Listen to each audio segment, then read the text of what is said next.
4 match விளையாடி 4 மேட்ச்லையும் ஜெயிச்சிருக்காங்க Rajasthan Royal அப்படின்னு நம்ம கண்டிப்பாக சொல்லலாம். இது எத்தனையா தோல்வி இப்போ இந்த டீமுக்கு? 3வது தோல்வி, 4வது தோல்வின்னு நினைக்கிறேன்.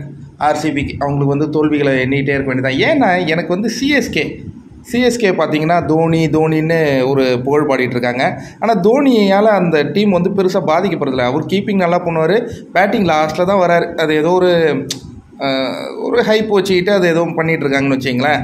இன்னொரு பக்கம் இங்கே ஆர்சிபிங்க கிட்டத்தட்ட 128 ரன் ஒரு நோலாஸுக்கு போய் இந்த டீம் வந்து 200 ரன் கூட அடிக்கலைன்னா என்னத்தை சொல்கிறது? இன்னும் இவங்க 250 ரன்னே அடித்தா கூட இவங்க என்ன பண்ணிவிடுவாங்க, தோற்று போயிடுவாங்க. அந்த மாதிரியான பவுலிங் லைனப்பு.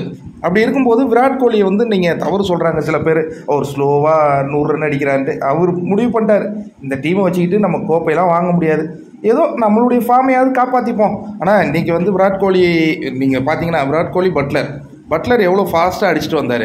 இவரும் ஃபாஸ்ட்டாக தாங்க ஆரம்பிக்கிறார். அந்த பவர் பிளேயெல்லாம் கன்வெர்ட் பண்ணுற அளவு இவருக்கு கேப்பபிள் இல்லை விராட் கோலிக்கு. இதெல்லாம் நான் சொல்லி தான் ஆகணும். 100 ரன் அடித்தது பாராட்டக்கூடிய விஷயமா இருந்தாலும் 67 பாலில் 100 ரன், கடைசி ஓவரில் ஒரு 3 4 அடித்து கொஞ்சம் அது போச்சுன்னு வச்சிங்களேன்.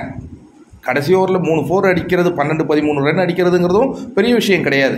அதெல்லாம் கன்வெர்ட் பண்ணணும். கேமரன் கிரீன்லாம் தடவிட்டு இருக்காரு, அவருக்கெல்லாம் தொடர்ந்து வாய்ப்பு கொடுத்துக்கிட்டே இருக்காங்க. அதில் ஏதோ ஒரு நல்ல பிளேயர் இருக்கான்னு சொல்கிறாங்கப்பா, அவனை சேர்க்கவே மாட்டேங்கிறாங்க.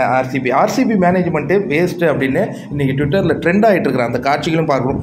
பவுலர் அங்கே எடுத்து வச்சுருக்காங்க, ஒரு பவுலர் கூட சொல்லிக்கொள்ளும்படி இல்லவே இல்லை அந்த டீமில். அது வந்து இந்த மாதிரி டீமில் அந்த டீமை வச்சு நீங்கள் 250 ரன் அடித்தாலே தோற்று போயிடுவீங்க. அப்படிங்கும்போது விராட் கோலி என்ன பண்ண முடியும்? இன்றைக்கி விராட் கோலியோட பேட்டிங் திருப்தியானா இந்த 2020 ஃபார்மேட்டில் வந்து இவரெல்லாம் வந்து 15 ஓவருக்கு மேலே விளையாடக்கூடாதுங்க. அதுக்கப்புறம் கன்வெர்ட் பண்ணுற அந்த பவர் கிடையாது, 6 அடிக்கணும், அதெல்லாம் பண்ண முடியல. அப்படி என்ன பண்ண முடியும்? இதுமாரி தான் சிக்கலை தான் சந்திச்சாகணும்.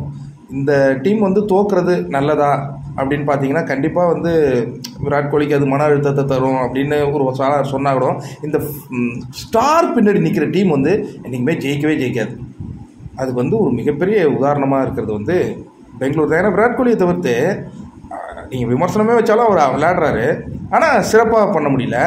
மற்றவங்க யாரும் ஒன்றுமே பண்ணாத ஒரு டீமாக இருக்குது. இந்த பக்கம் பார்த்தீங்கன்னா அழகாக எடுத்துகிட்டு வராங்க RR. ஆனால் நீங்கள் பார்த்தீங்கன்னா சஞ்சு சாம்சன்லாம் அவ்வளோ ஆடினாலும் நீங்கள் பெரிய அளவில் யாரும் பேச மாட்டுறாங்க. அதில் இந்த தமிழ் கமெண்ட்ரி பண்ணுறாங்களே, என்னங்க இவ்வளோ இவனுங்க ஒன் சைடாக பேசிகிட்டு இருக்கானுங்க. சென்னைக்கு மேட்ச் ஆடினா போதும் தலைன்னு கத்துறானுங்க. இதேமாரி இங்கே ஆடினா கிங் செஞ்சுரி அது பெருசு இல்லைடா. டீம் ஜெயிக்கணும், அதுக்கேற்ற மாதிரி நீங்கள் கமெண்ட்ரி பண்ணுங்கடா, நியூட்ரலாக பண்ணி தொலைங்கடா.